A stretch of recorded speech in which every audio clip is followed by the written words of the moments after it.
ఒక ఇంట్లో ప్రసాద్ శారదల ఉమ్మడి కుటుంబం ఉంటుంది. వాళ్ళకి 3 కొడుకులు 3 కోడళ్ళు ఉన్నారు. ఎవరికి వారు మంచి ఉద్యోగాలు వ్యాపారాలు చేసుకుంటూ సంతోషంగా ఉండేవాళ్ళు. కానీ కాలం కలిసిరాక అనుకోని పరిస్థితుల వల్ల కుటుంబం తీవ్రమైన ఆర్థిక ఇబ్బందుల్లో పడుతుంది. రమేష్ పనిచేసే కంపెనీ మూతపడుతుంది. సురేష్కి సాఫ్ట్వేర్ ఉద్యోగం పోతుంది. అరుణ్ పెట్టుబడి పెట్టిన వ్యాపారంలో భారీ నష్టం వస్తుంది. ఒకరోజు శారద ఇంట్లోని హాల్లో ప్రసాద్ తలపట్టుకుని కూర్చొని ఉంటాడు. శారద ఆందోళనగా అటు ఇటు తిరుగుతూ ఉంటుంది. 3 కొడుకులు 3 కోడళ్ళు మౌనంగా బాధగా నిలబడి ఉంటారు. ఏంటి శారద మనకి కష్టాలు? జీవితంలో ఎప్పుడూ ఎవరికీ తీరని ద్రోహం చేయలేదే. 3 కొడుకులు ఒకేసారి రోడ్డున పడే పరిస్థితి వస్తుందని కల్లో కూడా అనుకోలేదు. నిన్నటిదాకా ఊళ్ళో మన కుటుంబం అంటే ఓ గౌరవం ఉండేది. ఇప్పుడు అప్పులు వాళ్ళ ఇంటి మీదకొచ్చే పరిస్థితి వచ్చింది. నాన్న, నన్ను క్షమించండి. 10 ఏళ్ల నుంచి పనిచేస్తున్న కంపెనీ రాత్రికి రాత్రే లాకౌట్ ప్రకటిస్తుందని నేను ఊహించలేదు. చేతిలో చిల్లి గవ్వలేదు. అప్పులు తీర్చే దారి కనిపించటం లేదు. నా పరిస్థితి కూడా అంతే కదన్నయ్య. నిన్నటిదాకా లక్షల్లో జీతం అన్నారు. ఇప్పుడు లే ఆఫ్స్ పేరుతో ఉన్న పలంగా ప్రాజెక్ట్ నుంచి తీసేశారు. ఈఎంఐలు ఎలా కట్టాలో నాకేం అర్థం కావటం లేదు. నాన్నగారు, నా ఫ్రెండ్స్ మాటలు నమ్మి బిజినెస్లో పెట్టిన పెట్టుబడి మొత్తం మట్టిపాలైపోయింది. కనీసం అసలు కూడా వెనక్కి వచ్చే పరిస్థితి లేదు ఇప్పుడు. నా వల్లే ఈ కుటుంబం పరువు బజార్న పడుతుంది. ఆపండి. ఏంట్రా మీరంత ఎట్ట మాట్లాడుతున్నారు? మగవాళ్ళు మీరెట్ట ధైర్యం కూలిపోయి తలలు దించుకుంటే ఈ సంసారం ఏమైపోవాలి? కష్టాలు మనుషులకు కాక చెట్లకి పొట్లకు వస్తాయి ఏంటి? సరే, ధైర్యం కోల్పోవద్దు అంటున్నావు. మరి దారి ఇచ్చారదా? 3 కొడుకులు ఖాళీగా ఉన్నారు. చేతిలోనేమో డబ్బులు లేవు. అప్పులు పెరిగిపోతున్నాయి. పరువు పోకుండా ఎలా బతకాలి మనం? దారి దేవుడు చూపించడో, మనమే ఎత్తుక్కోవాలి. ఈ ఇల్లు గడవడానికి, అస్సలు అప్పులు తీరడానికి నాకొక ఐడియా ఉంది. ఏంటత్తయ్య మీ ఐడియా? మీరేం చెప్తే అది చేయడానికి మీ 3 సిద్ధంగా ఉన్నాం. అవునత్తయ్య, మీరు మాకు అత్తగారు కాదు, అమ్మలాంటివారు. కుటుంబం కష్టాల్లో ఉన్నప్పుడు మేము చేతులు కట్టుకొని కూర్చోలేం కదా. అత్తయ్య, మీరు ధైర్యం చెప్పండి. మా ప్రాణాలైనా పెట్టి ఈ కుటుంబాన్ని నిలబెట్టుకుంటాము. నాకు మీ మీద నమ్మకం ఉందమ్మా. మన జంక్షన్లో మనకొక చిన్న షెడ్ ఉంది కదా, ఆ షెడ్డులో ఒక టిఫిన్ సెంటర్ పెట్టుకుంటే ఎట్టా ఉంటుంది? టిఫిన్ సెంటరా? మనమా? అమ్మా, నువ్వు ఎన్ని రోజులు మహారాణిలా ఇంట్లో ఉన్నావు. ఇప్పుడు వీధిలో నిలబడి టిఫిన్లు అమ్మటం ఏంటి? నా వల్ల కాదు, నేను చూడలేను. రే రమేష్, కష్టం వచ్చినప్పుడు పరువు ప్రతిష్టలు చూసుకుంటే కడుపు నిండదరా. నా చేతి వంటకే మన బంధువుల్లో ఎంత మంచి పేరుందో మీకు తెలుసుగా. నా వంటనే మనం ఇప్పుడు పెట్టుబడి అన్నమాట. ఈ ఆడాళ్ళ 4 పూనుకుంటే ఆ టిఫిన్ సెంటర్ నడపడం పెద్ద కష్టమేమీ కాదు. మీరు 3 సరుకులు తేవడం, సరువు చేయడం లాంటివి చూడండి. అత్తయ్య చెప్పింది అక్షరాల నిజం. ఇందులో సిగ్గుపడాల్సిందేముంది? అత్తయ్య వంట చేస్తారు, మీ 3 సహాయం చేస్తాము. నేను మేనేజ్మెంట్ చదువుకున్నాను కదా అత్తయ్య. లెక్కలు, క్యాష్ కౌంటర్ లాంటివి చూసుకుంటాను. నేను కస్టమర్లని అట్రాక్ట్ చేసేలాగా మార్కెట్ చూసుకుంటాను. సోషల్ మీడియాలో మన టిఫిన్ సెంటర్ గురించి ప్రచారం చేస్తాను. సరే శారద, మీ ఇష్టం. మీరంతా అంత కసిగా ఉన్నప్పుడు నేనెందుకు కాదంటాను? ఈ రోజు నుంచి మన కుటుంబం కొత్త ప్రయాణం మొదలు పెడుతుంది. అలా అనుకుంటూ ఉండగానే 10 రోజుల తర్వాత జంక్షన్లో శారదమ్మ టిఫిన్స్ బోర్డు కనిపిస్తుంది. శారద వేడివేడిగా దోశలు ఇడ్లీలు వేస్తూ ఉంటుంది. అనామిక చట్నీలు కలుపుతూ ఉంటుంది. రమేష్, సురేష్, అరుణ్ టేబుల్స్ శుభ్రం చేస్తూ కస్టమర్ల కోసం ఎదురు చూస్తూ ఉంటారు. కానీ 2 రోజులుగా వ్యాపారం ఏమంత ఆశాజనకంగా లేదు. ఏంటమ్మా నామేక, నిన్నటి కంటే ఈరోజు జనం మరీ తగ్గిపోయారు. మనం చేసిన పిండి అంతా మిగిలిపోయేలాగుంది. అవునత్తయ్య, మన ఇడ్లీ దోశ రుచి చాలా బాగుంది. జనాలకి తెలియడానికి కాస్త సమయం పట్టొచ్చు. అత్తయ్య, ఈరోజు గల్లాపెట్లో పడ్డ డబ్బులు సరుకుల ఖర్చులకు కూడా సరిపోలేదు. పక్కనే పెద్ద ఇంజనీరింగ్ కాలేజ్ ఉంది. ఆ కుర్రాళ్ళు ఎవరైనా వస్తే వ్యాపారం బాగుంటుంది. కానీ వాళ్ళు అక్కడ మోడర్న్ కేఫ్ల వైపు వెళ్ళిపోతున్నారు. మనలాంటి ట్రెడిషనల్ టిఫిన్ సెంటర్ వైపు కన్నెత్తి కూడా చూడట్లేదు. అవునమ్మా, యూత్ అంతా ఫాస్ట్ ఫుడ్, బర్గర్లు, పిజ్జాలు అంటుంటే మన సాదా దోశలు, మినపిడ్లీలు వాళ్ళకి ఏం నచ్చుతాయి? అరుణ్ చెప్పింది నిజమే అత్తయ్య. కేవలం రుచుంటే సరిపోదు. కుర్రాళ్ళని ఆకర్షించే ఏదైనా ఒక క్రేజీ ఐటము మన మెనూలో ఉండాలి. లేకపోతే మన బిజినెస్ నిలబడడం చాలా కష్టం. క్రేజీ ఐటమ్ అంటే ఏంటమ్మా? పన్నీర్ దోశ, మసాలా దోశ అట్లాంటివి కూడా వేసానుగా మరి. ఇంకా అంతకుమించి ఏం కావాలి చెప్పు వాళ్ళకి. అత్తయ్య, నాకు ఒక ఐడియా వచ్చింది. కాస్త ఎంతగా అనిపించినా ఇప్పుడు సోషల్ మీడియాలో అలాంటివి బాగా ట్రెండ్ అవుతున్నాయి. వింతగానా? ఏంటమ్మా అంజలి నీ ఐడియా? అదేంటో సూటిగా చెప్పు. అత్తయ్య, మనం ఐస్ క్రీమ్ దోశ వేద్దాము. ఏంటి ఐస్ క్రీమ్ దోశ? నా చెవులు ఏమైనా దుబ్బాయా ఏంటి? అంజలి, ఏంటి నీ పిచ్చి ఐడియాలు? దోశ మీద ఎవరైనా ఐస్ క్రీమ్ వేస్తారా? బావగారు, మీరు వినండి. ముందు వేడివేడి కరకరలాడే దోశ మీద చల్లటి వెనిలా ఐస్ క్రీమ్ స్కూప్ వేసి దాని మీద చాక్లెట్ సిరప్, ట్యూటీ ఫ్రూటీ వేసిస్తే ఆ టేస్ట్ కుర్రాలని పిచ్చెక్కేసేద్ది. ముంబై, బెంగళూరు లాంటి సిటీల్లో అయితే ఇప్పుడు ఇది మామూలు ట్రెండ్ కాదు. సేవసేవా, ఎంత అపచారం! పవిత్రమైన దోసపిండిని తీసుకుపోయి ఆ చల్లటి ఐస్ క్రీమ్తో కలుపుతావా నువ్వు? ఉప్పు కారం ఉండాల్సిన చోట తీపి చల్లదనం ఏంటమ్మా? ఆ పరమేశ్వరుడు కూడా క్షమించడం. నేను బతుకుండగా నా పెనం మీద అట్లాంటి పాడు పనులు మాత్రం చేయనమ్మా. శారద చెప్పింది కరెక్టేనమ్మా అంజలి. రుచిగా శుచిగా ఆహారం పెట్టాలి గాని పిల్లికి ఎలక తలకాయ అతికించినట్లు ఈ ప్రయోగాలేంటి? ఎవ్వరూ తినరు. పైగా మన పరువు పోతుంది. అత్తయ్య, మావయ్య, ఒక్క నిమిషం నా మాట వింటారా? అంజలి చెప్తున్న దాంట్లో లాజిక్ ఉంది. ఇప్పుడు కాలం మారింది. కుర్రాళ్ళు టేస్ట్తో పాటు వెరైటీని వెతుకుతున్నారు. మనం ఎన్ని రుచికరమైన వంటలు చేసినా వాళ్ళు ఇటు రారు. ఒకసారి వాళ్ళని మన షాప్ వైపు తిప్పుకోవాలంటే ఇలాంటి ట్రిక్స్ ఏమైనా ప్లే చేయాల్సిందే. అవునత్తయ్య, బిజినెస్ అంటేనే కస్టమర్ నాడి పట్టుకోవడం. అంజలి ఐడియా అయితే కొంచెం రిస్కే. అయినా సరే వర్కౌట్ అయిందనుకోండి, మనకు అసలు తిరిగే ఉండదు. అమ్మా, ఒకసారి కోడల ముగ్గురు చెప్తున్నారు కదా, ఒకే ఒక్కరోజు ట్రై చేద్దాం. నష్టపోవటానికి మన దగ్గర ఏమీ లేదు కదా. నా చేతి వంటనే నేనే కూని చేసుకున్నట్టు ఉంటదిరా. దోశ మీద చాక్లెట్ పోయినవేంటి కర్మ కాకపోతే. అత్తయ్య, దయచేసి నన్ను నమ్మండి. కేవలం ఒకే ఒక్క రోజు నేను కేవలం 10 దోశలకి సరిపడా ఐస్ క్రీమ్, చాక్లెట్ సిరప్ నా సొంత డబ్బులతో తీసుకొస్తాను. ఒక్క కస్టమర్కైనా నచ్చకపోతే ఇంకెప్పుడు ఆ పేరెత్తను. మీ ట్రెడిషనల్ వంటల్ని నేను తక్కువ చేయడం లేదు అత్తయ్య. వాటిని జనం దగ్గరికి చేర్చడానికి ఇది ఒక వంతెన లాంటిది మాత్రమే. ప్లీజ్ అత్తయ్య. సర్లే, మీ కర్మ. నా ప్రేమ ఏం లేకుండా మీరే ఆ పాడు పనులు ఏవో చేసుకోండి. ఎవరైనా తిట్టినా నవ్వినా నాకు మాత్రం ఏ సంబంధం ఉండదు.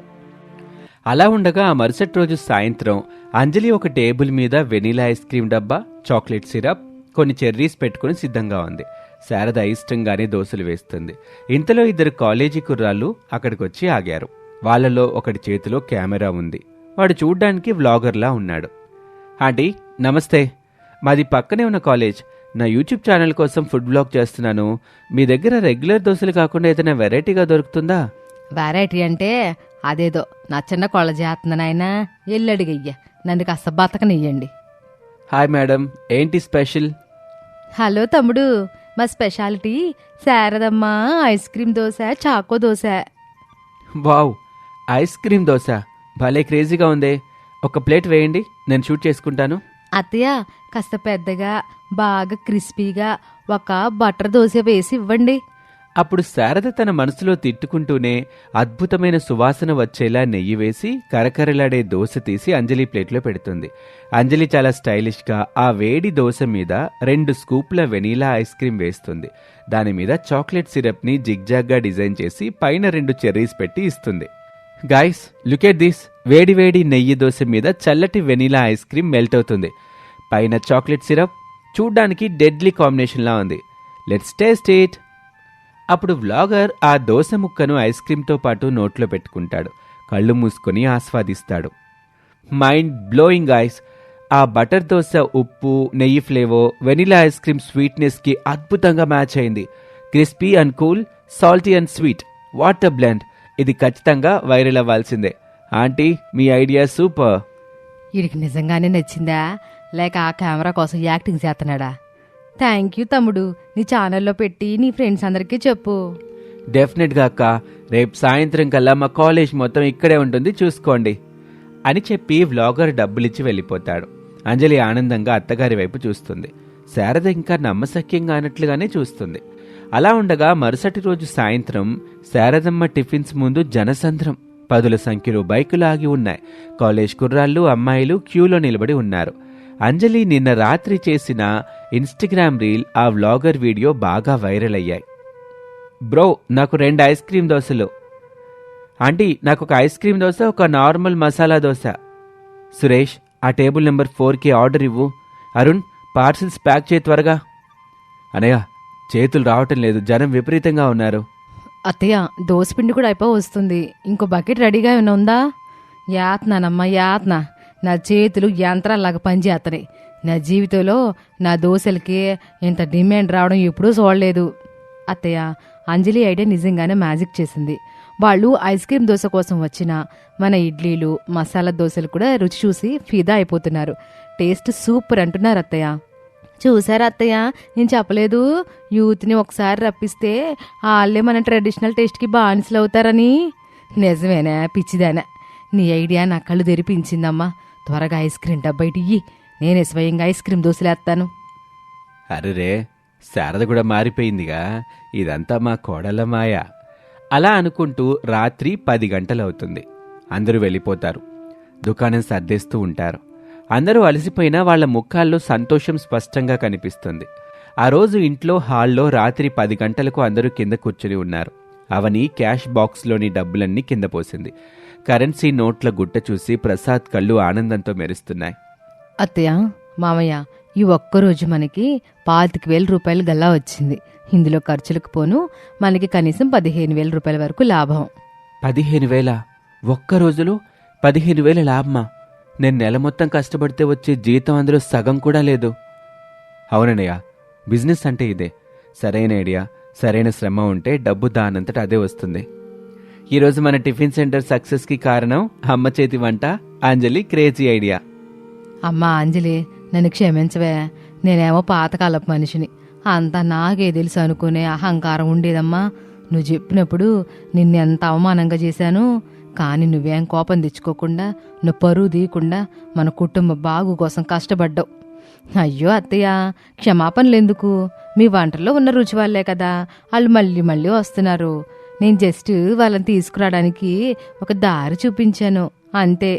అత్తయ్య, ఇది అంజలి ఒక్కరి గెలుపు కాదు, మనందరి గెలుపు.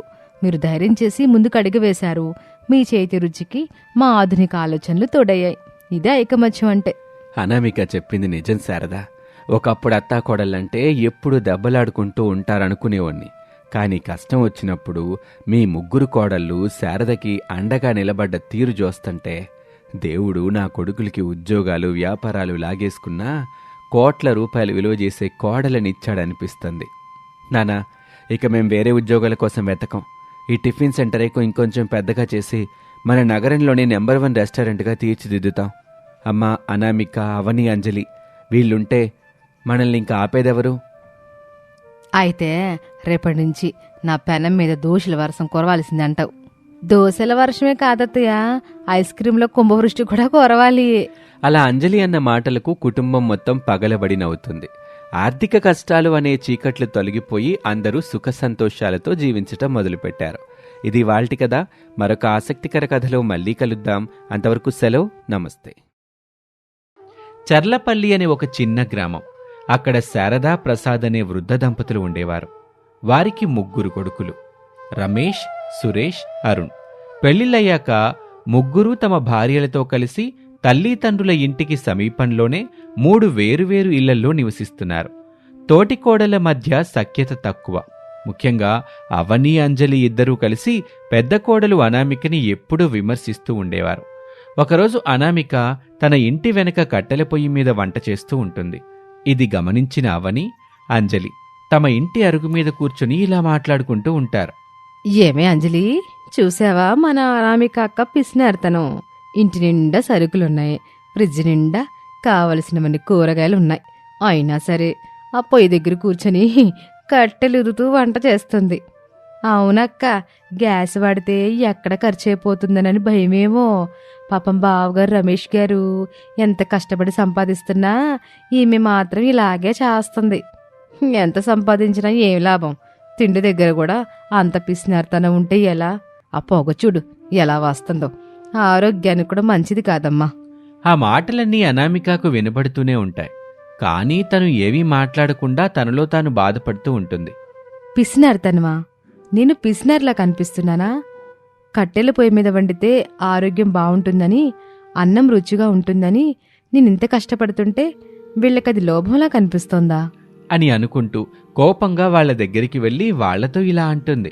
నేనేది వండినా ముందు అత్తయ్య మామయ్యలకి పెట్టి ఆ తర్వాతే మేం తింటాం. వాళ్ళు ముసలాళ్ళు, వాళ్ళ ఆరోగ్యం నాకు ముఖ్యం. కానీ పక్కనే ఉండి కూడా అత్త మామల గురించి అస్సలు పట్టించుకోరు. ఏదైనా కావాలంటే వాళ్ళే కొనుక్కొని తింటారు. మీరు పిసినారితనం గురించి మాట్లాడుతుంటే నాకు చాలా నవ్వొస్తుంది. ఇంకెప్పుడు ఇలాంటి మాటలు మాట్లాడకండి. మీకిష్టం వచ్చినట్టు ఎప్పుడు అసలు మాట్లాడకండి అని చెప్పి అక్కడి నుంచి వెళ్ళిపోతుంది. ఆ మాటలకి వాళ్ళు ఒకరి ముఖం ఒకరు చూసుకొని సిగ్గుపడతారు. అలా ఆ రోజు గడుస్తుంది. ఇక మరుసటి రోజు ఉదయం వాళ్ళింటికి ఒక ముసలామె భిక్షాటనకు వస్తుంది. అంజలి ఇంటి ముందు ఒక ముసలామె నిలబడి నీరసంగా అడుగుతూ ఉంటుంది. అమ్మా, బాగా ఆకలిగా ఉంది తల్లి. తినడానికి ఏవైనా ఉంటే కాస్త పెట్టమ్మా, పుణ్యం ఉంటదే. అమ్మా, మా ఇంట్లో ప్రస్తుతానికి ఏమి లేవు, కానీ అదిగో ఆ ఎదురిల్లు కనిపిస్తుంది కదా, అక్కడ అనామిక అని ఉంటది. ఆమె దగ్గరికి ఇల్లు. ఆమె అయితే నీకు ఖచ్చితంగా భోజనం పెడతది. నీకు సహాయం చేయగల మనిషి ఆమె ఒక్కతే. ఇంతలో అవని అక్కడికి వస్తుంది. ఎవరేమే? ఎందుకు అక్కడికి పంపిస్తున్నావు? అక్క, ఈమె భిక్షాటం చేసుకునే ఆవిడ. తినడానికి ఏమీ లేదంటే అనామిక అక్క దగ్గరికి పంపిస్తున్నాను. నిన్న మనల్ని పిసినారులో అని ఎంత మాట అందది. ఇప్పుడు ఈ ముసలాంకి భోజనం పెట్టకుండా పంపిస్తే అప్పుడు అనామిక అసలు బుద్ధి ఏంటో బయటపడుద్ది కదా. ముసలాళ్ళ మీద ప్రేమగాని కాకమ్మ కబుర్లు చెప్పింది కదా, మరేమికి ఎందుకు పెట్టలేదని మనం నిలదీయొచ్చు. అవును కదా, మంచి ప్లాన్ వేశావు. సరేనమ్మా, నువ్వు అక్కడికే వెళ్ళు. ఆమె నీకు మంచి భోజనం వడ్డిస్తుంది. ఆ ముసలామె మెల్లగా అనామిక ఇంటికి వెళ్లి అరుగు దగ్గర నిలబడుతుంది. అమ్మా, ఆకలి దహించుకుపోతుంది తల్లి.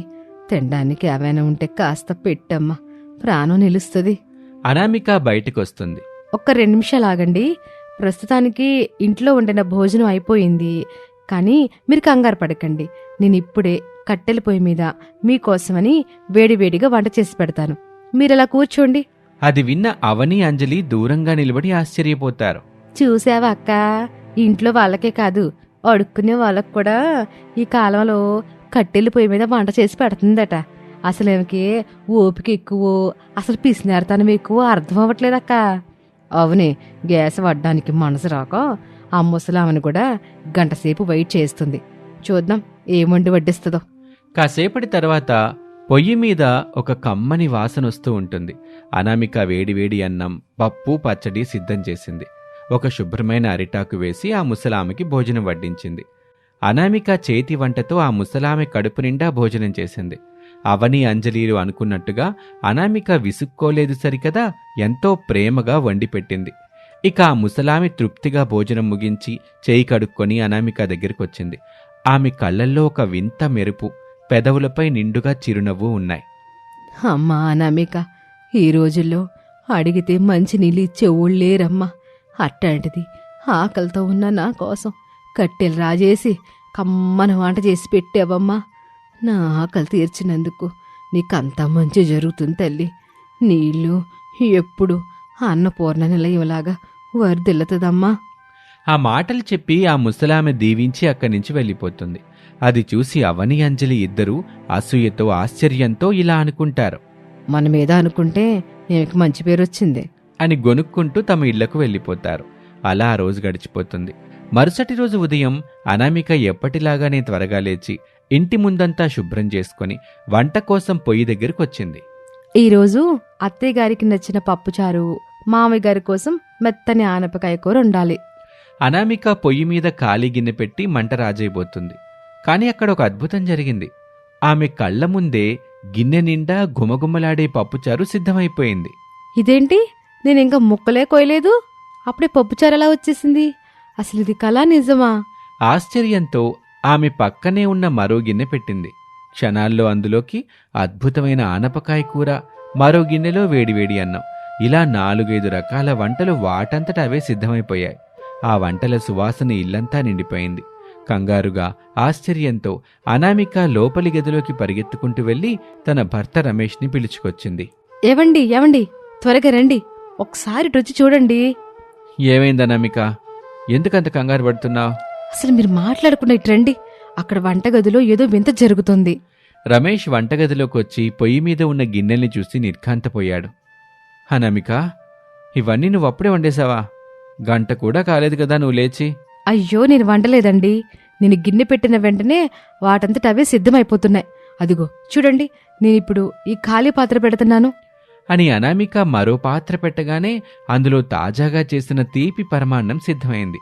ఆ వింతని చూసి రమేష్ నోట మాట రాలేదు. అనామిక, ఇదంతా ఎలా సాధ్యం? ఇలా ఎలా జరుగుతుంది?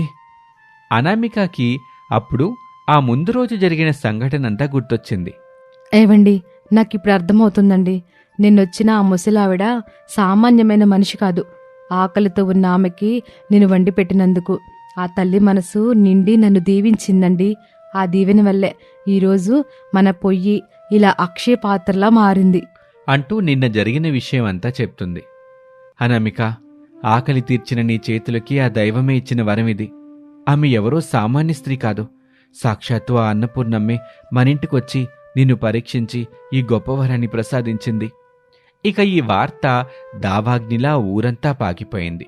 చుట్టుపక్కల వాళ్లందరూ ఆ మాయా పొయ్యిని చూడ్డానికి అనామిక ఇంటికి క్యూగట్టారు. అనామిక అత్తగారు శారదమ్మ పరుగు పరుగున అక్కడికొచ్చింది. అనామేక, ఎంతట అదృష్టవంతురాలివే. నీ మంచితనమే ఈ వరాన్ని తెచ్చింది. ఆగు, నేను కూడా ఈ పొయ్యిని ఒకసారి అడిగి చూస్తాను. శారదమ్మ ఒక గిన్నె పొయ్యి మీద పెట్టి, అమ్మా మాయా పొయ్యి, నాక్కొంచెం అరిసెలు కావాలి తల్లి అని అడిగింది. అలా అడిగిందో లేదో క్షణాల్లో గిన్నె నిండా వేడివేడి అరిసెలు ప్రత్యక్షమయ్యాయి. అది చూసి చుట్టూ ఉన్న జనం కేకలు వేశారు. అంతలోనే పక్కింటి శాంతమ్మ ముందుకొచ్చి, నేను కూడా చూస్తానంటూ ఒక గిన్నె పెట్టి, నాకు టమాటాచారు కావాలని అడిగింది. ఆశ్చర్యంగా అక్కడ టమాటాచారు కూడా ప్రత్యక్షమైంది.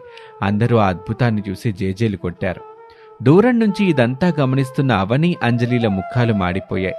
వారిలో కుళ్ళుతో పాటు ఒక రకమైన ఆశ పుట్టింది. అయ్యో అంజలి, నిన్న మన ఇంటికొచ్చిన ముసలావిడ సాక్షాత్తు ధనలక్ష్మి అనుకుంటానే. మనం పొమ్మను బట్టే కదా ఆమె అనామిక ఇంటికి వెళ్ళింది. చూడు, మనమే ఆమెని అక్కడికి పంపించినట్టయింది. ఆ వరం మనకి దక్కాల్సింది కదా. అయిపోయింది, ఇదో అయిపోయింది లెక్క. ఇప్పుడు మనం కూడా అక్కడికి వెళ్దాము. ఎలాగో ఆ పొయ్యి అడిగినవన్నీ ఇస్తాంది కదా. మనం కూడా మనకు కావలసినవి అడిగి తెచ్చుకుందాము. ఇక నుంచి మనకి వంట చేయాల్సిన అవసరం ఉండదు. ఆ కట్టెల పొగలో కష్టపడాల్సిన పని ఉండదు. ఇద్దరూ కలిసి ఒక పెద్ద గిన్నె పట్టుకుని అనామిక ఇంటివైపు బయలుదేరారు. అవని, అంజలిలు అనామిక దగ్గరికొచ్చారు. నిన్నటి వరకు విమర్శించిన వారే ఇప్పుడు ఎంతో ప్రేమగా నటిస్తూ అనామికాని పలకరిస్తున్నారు. అవని, అంజలిల అతి వినయాన్ని చూసి అనామికకు చాలా కొత్తగా అనిపించింది. అప్పుడు అంజలి మెల్లగా అనామిక దగ్గరికొచ్చి తన అసలు కోరికను బయటపెట్టింది. అక్క, ఈ మాయ పొయ్యి వరాన్ని నేను కూడా ఏదైనా అడగమంటావా? నాకు కావలసినవి ఇస్తుందా? తప్పకుండా అడుగు అంజలి. అది అందరికీ ఇస్తుంది కదా, నీకు ఇస్తుంది. అంజలి ఎంతో ఆశతో ఒక గిన్నెను పొయ్యి మీద పెట్టింది. తనకు కావాల్సిన పిండి వంటలన్నీ మనసులో కోరుకుంది. కాని అందరూ ఆశ్చర్యపోయేలా అక్కడ ఒక్క పదార్థం కూడా ప్రత్యక్షం కాలేదు. సరిగ్గా నిమిషం గడవకముందే ఆ తెల్లటి గిన్నె కాస్త ఒక్కసారిగా నల్లగా మాడిపోయింది. అది చూసి చుట్టూ ఉన్న జనం గుసగుసలాడ్డం మొదలుపెట్టారు. ఏంటి, అనామిక అడిగితేనేమో ఇచ్చింది, చుట్టుపక్కల వాళ్ళందరూ అడిగినా ఇచ్చింది, కానీ ఏమి అడిగితే మాత్రం గిన్నె మాడిపోయిందేంటి అని ఒకరు అనగా మరొకరు మనసులో కుట్రలుంటే కోరుకున్నవి రావనుకుంటాలే అని గట్టిగానే అనేశారు. ఆ మాటలకు అంజలి అవమానంతో తలదించుకొని అక్కడి నుంచి వెళ్ళిపోయింది. అవని కూడా అక్కడి నుంచి జారుకోబోతుంటే అత్తగారు శారదమ్మ ఆమెను ఆపింది. ఎక్కడికి వెళ్తున్నావు అవని? నువ్వు కూడా నీకు కావలసింది ఏదో ఒకటి కోరుకమ్మా. అవని భయపడుతూనే ఒక గిన్నెను పొయ్యి మీద పెట్టి ఏదో కోరుకుంది. కాని అంజలికి జరిగినట్టే ఆమె గిన్నె కూడా నల్లగా మాడి బొగ్గులా అయిపోయింది. అది చూసి అక్కడున్న వాళ్ళందరూ పగలబడి నవ్వారు. అవని తీవ్రమైన అవమానంతో అక్కడి నుంచి పరుగు తీసింది. చూసావా నామేక, నీ తోటి కోడల్లా అసలు రంగు ఆ మాయపు ఒక్కడు తెలిసిపోయింది. అందరూ నవ్వుతున్నా అనామిక మనసు మాత్రం బాధపడింది. వారు తనను ఎన్ని మాటలన్నా తనతోటి కోడల్లే కదా అన్న ఆలోచన ఆమెను కలిచివేసింది. వెంటనే ఆమె ఆ పొయ్యినడిగి కొన్ని పిండి వంటలు సిద్ధం చేయించి వాటిని పట్టుకుని నేరుగా అవని ఇంటికి వెళ్ళింది. అవని, ఇదిగో నీకు నచ్చిన వంటలు తీసుకో. అనామికను చూడగానే అవని కళ్ళల్లో నీళ్లు తిరిగాయి. నన్ను క్షమించక్క, నిన్నెన్నో మాటలన్నాను. కానీ నువ్వు మాత్రం నా మీద ప్రేమతో ఇవన్నీ తీసుకొచ్చావు. నీ మనసు ఎంత గొప్పదో నాకిప్పుడు అర్థమవుతుందక్క. అలాగే అంజలి ఇంటికి కూడా వెళ్లి భోజనం అందించింది అనామిక. అంజలి కూడా తన తప్పు తెలుసుకుని క్షమాపణ కోరింది. మరేం పర్వాలేదులే అంజలి, మీరిద్దరూ నాకు చెల్లెళ్ళంటోళ్ళు. గొడవలన్నాక వస్తూనే ఉంటాయి, కానీ మనసులో విషయం ఉండకూడదు అని అంటుంది. అనామిక మంచితనాన్ని చూసి అవని అంజలిలు తమ ప్రవర్తన మార్చుకున్నా వారి మనసులోని ఆశ మాత్రం చావలేదు. అనామికకు వచ్చినట్టే తమకు కూడా ఏదైనా వరం దక్కుతుందేమోనని ప్రతి బిచ్చగాన్ని పిలిచి భోజనం పెడుతూ ఉన్నారు. కాని ఎవ్వరూ వరం ఇవ్వకపోయేసరికి వారు నిరాశతో ఉండేవారు. ఓ రోజు ఉదయం సరిగ్గా 4 రోజుల క్రితం అనామికకు వరమిచ్చిన ఆ ముసలామె మళ్లీ అదే వీధిలోకి వచ్చింది. ఆమెను చూడగానే అవని అంజలిల కళ్ళు మెరిశాయి. అదే ముసలావిడా, చూడు, అనామికకి వరమిచ్చిందేమే. ఈసారి వరం మనకే దక్కాలి. నేనే ఆవిని మా ఇంటికి తీసుకెళ్తాను. లేదు, నేనే అంటూ ఇద్దరూ ఆ ముసలామె దగ్గరకు పరుగుదీసి ఆమె చేతులు పట్టుకుని గొడవ పడుతూ ఉంటారు. ఏంటమ్మా ఇది, మీరెందుకిట్టా గొడవ పడుతున్నారు? నన్ను వదలండి. నువ్వు సామాన్యురాలివి కాదు తల్లి, దేవతో కదా. నిన్న మా అనామిక అక్కకి మాయపోయినిచ్చింది నువ్వే కదా. ఏం మాట్లాడుతున్నారమ్మా? నేను ఈ ఊరికి రావడమే ఇది మొదటిసారి. గత 4 రోజులుగా నేనసలు ఈ ప్రాంతానికే రాలేదు. మీరేదో పొరబడుతున్నారు. వాళ్ళిద్దరూ జరిగిందంతా చెప్పగా ఆ ముసలామ ఆశ్చర్యపోయి ఇలా అంటుంది.